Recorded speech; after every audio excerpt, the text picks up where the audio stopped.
Mr. President. Hi, thank you very much. Okay, by the way, we're on a beautiful Air Force One. Not a bad plane. Not bad at all. Not bad at all. It's a beautiful plane, and we're doing a lot of business. We have a lot of good things happening. Okay, so this is an amazing week so far. You get a deal with China. I'm just going to list it, and then we can get into detail. India and Pakistan played a big role. Hopefully, the peace stands. You slash prescription drug prices.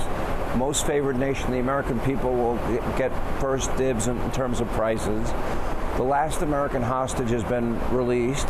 We're on this trip to Saudi Arabia, Qatar. There's not much going on in your life, is there? Well, I've been busy, but I've enjoyed it because we're getting things accomplished. We're getting things done. You know, you can have times when you're working very hard and not getting things done. That happens too. But we're getting a lot done. I don't think there's ever been a little period like this with the potential nuclear war, and two countries, they have very good leaders, people I know very well, and you know, it was a very important process. We got involved with India and Pakistan. You got involved early. Can you give us a little insight what happened behind the scenes? How were you able? Well, I didn't like what was happening, and you hear, you know, they're two very strongly nuclear countries, very, very powerful amount of nuclear too, serious stuff. And if that ever started, boy, that's the beginning of something that could be really bad. Even a minimal, you could have millions of people killed. And with one shot, two shots, and I just thought it was something we could get involved in. And I did a good job, Marco did a good job, and JD did a good job. We sort of were a team, and we, I think, convinced them to let's have peace and let's go and make trade deals. If we can make trade deals, we like that much better than nuclear weapons. And that was a great thing, and we did a good job with the Houthis. Stopped with the shooting of the ships. They like shooting ships down. Is that a done deal? Because there's been conflicting reports that some of their leaders are saying, oh, that's not true. Well, it is with respect to America. Now, you know, you can't always count on somebody necessarily telling the truth, but their surrogates were very strong, very powerful, very good relationship with them. You know, they're tough fighters. They can take a lot of punishment, but with respect to America, they say it's true. But we'll see. You'll know. You'll be the first to know, won't you? I follow the news closely. I read everything. I think the biggest surprise from this weekend, it was a week ago Friday, where I saw that China announced, quote, if the president is serious, we will be willing to negotiate with him. And Scott Bessent, your Treasury Secretary, met with their representatives in Geneva on Saturday. On Monday, you're announcing a trade, well, actually on Sunday, you announced a deal with China. Yeah. How did that happen that quickly? Well, they met on Saturday and Sunday, and they had a deal pretty much from the beginning. It was the concept of a deal. And, you know, one of the things that, as you know, it's sort of a 90-day deal as we negotiate other aspects. But one of the things I think that could be most exciting for us and also for China is that we're trying to open up China. Because, as you know, many years ago we opened up the USA. Now it's time for China to open up, and that's part of our deal. And we're going to open up China. To me, that's the most exciting part. But yeah, we made a deal. The relationship is very good. I've always had a good relationship with President Xi. It was interrupted because of COVID, obviously. But outside of that, I've always had a great relationship, a lot of respect for him. And we'll see how that all works out. But we have the confines of a very, very strong deal with China. But the most exciting part of the deal, it was mentioned, but we don't talk about it yet. That's the opening up of China to U.S. business. And that would be like opening up a whole new world, and I think it would be even better for China.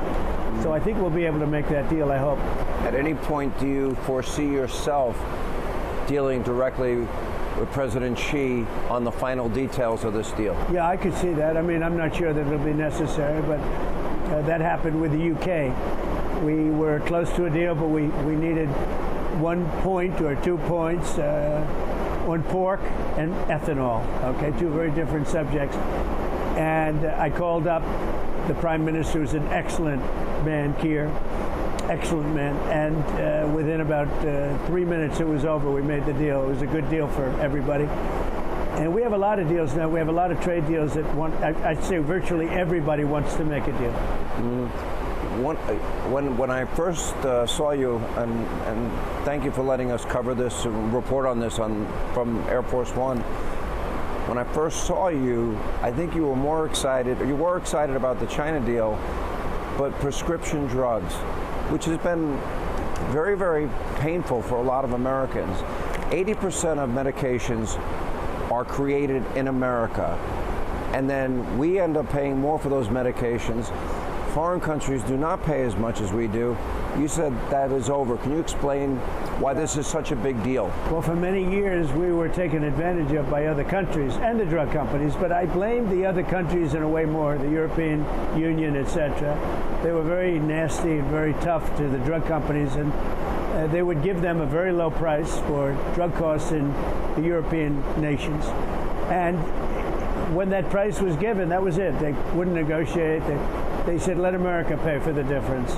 And this happened all over the world with other countries, and we had stupid people leading us, and especially over the last 4 years, and they wouldn't do anything about it. And it turned out that we were paying, and sometimes you saw 10 times more for the same drug. Same drug, same company, same plant where they make it, laboratory. And it got to a point where I said, we're not going to do this anymore. The pharmaceutical industry is very powerful, and probably the most powerful, considered the most powerful lobby. And the Democrats were making it impossible to lower drug prices. They knew what they were doing. And I instituted a most favored nations provision or concept where we're going to pay whatever the lowest country pays in the world. So if it's the UK, which pays very low, in any country, it could be any country, whatever the lowest price is. And the drug companies have accepted it, everybody accepts it, but the Democrats never wanted to play ball. They never wanted to do anything. It's the Democrats' fault that people were being ripped off for years and years. And now I hear Democrats saying, oh, well, we're going to now go for the bill. It's going to be very hard for them not to approve the big, beautiful bill that we're doing. We're doing the biggest tax cuts in the history of our country, because people are going to be getting a 50 to a 90% reduction in drug prices, not a 0.5%. I remember when I would fight so hard to get a 0.5 point, and I actually had it down a 0.5 point for 1 year, and I was so proud of myself because that never happened before. It was always going up. Drugs only went in one direction, that's up. And now, after studying the industry, it's a very complex industry, but I figured it out, and I said, it's not going to happen. But the Democrats fought very hard to keep the prices of drugs very, very high. They really are to blame for this, because they should have done something about it. And when the Republicans went with requests, they said, we're not going to approve it. And now we have a unified Republican Party. But I think the Democrats are going to approve this bill, too, because how are they going to reject a 60, 70, 80% drug cut? I don't think they can. I think it's going to be huge. The fact that these drugs are, the creation of these drugs, I mean, these companies have to go through a very arduous process to get approval by the government. They spend billions of dollars, and put aside whether or not, quote, people demonize big pharma. That's separate and apart. However, we usually end up creating them, and then we end up paying 10 times more, which is crazy. Well, they used to use that, if I could interrupt, they used to use that as a reason why we were paying 5 and 10 times more than other countries. They say because of research and development. And I'd always say, well, what about you doing research and development for the rest of the world too? Why are we paying for 100%? So we paid 100% for research and development, which, along with other things, believe it or not, raised the price to a point where you were 5 to 10 times higher than the rest of the world. And I told the story today. It was well received. A friend of mine who's slightly overweight, to put it mildly, went to a drugstore in London, and he was able to get one of the fat shots. I call it the fat shots, the jabs, that you lose weight. By the way, a lot of people laugh at that. Some people get offended by. I don't get offended by anything. I'm just glad I didn't use his name. He's actually a very rich guy. He's a very successful guy. He's glad you didn't use his name. No, he's very happy. Oh. He knows exactly who I was talking about. He called. He said, that was interesting. He said he was very concerned that I might use his name. It might slip. No, he doesn't have to worry. But he went to London, and he bought this Ozempic, Wegovy, one of those? I guess, yeah, I'm not sure which one. But he bought one of them, maybe Ozempic. And he bought it, and he called me. He said, hey, strange thing happened. I just bought a drug, same company, same plant, same everything. Everything was the same. In one case, I paid in New York $1,300, and in London, I'm paying $88. He said, what's going on? Now, he knew nothing. He's a very smart guy. He's a very rich guy. His big problem is he's seriously overweight. But I don't think the drug worked, okay, to be honest with you. But it makes him feel good anyway. But so what happens is he said to me, I paid $88, and in New York, I get it for $1,300 or something. A massive difference. And I said, that's right, the drug laws are very screwed up, and I'm doing something about it. He said, you better, because this is crazy. He didn't understand it, but he didn't understand why. And now he understands why, because he watched our news conference this morning, holding his breath, right? But he watched the news conference. But think of it. So he goes to London, and a lot of people go shopping in nearby or even far away countries, and they'll go away once a month or once a week or something. If it's a nearby country, they'll go right across the border and they'll buy the same drug for 1/10 the price as we pay in the United States. And a part of it is the power of the drug companies, which is a very big power. But I think a bigger part is the ruthlessness of other nations to screw the United States of America. And the European Union would be the top because they represent a lot of countries, and they're brutal, according to the drug companies told me this, they're brutal in negotiations. They say, this is what we're going to pay. We're not going to pay any more. And if you need more, you get it from America. And so they get a low price, so we get a high price.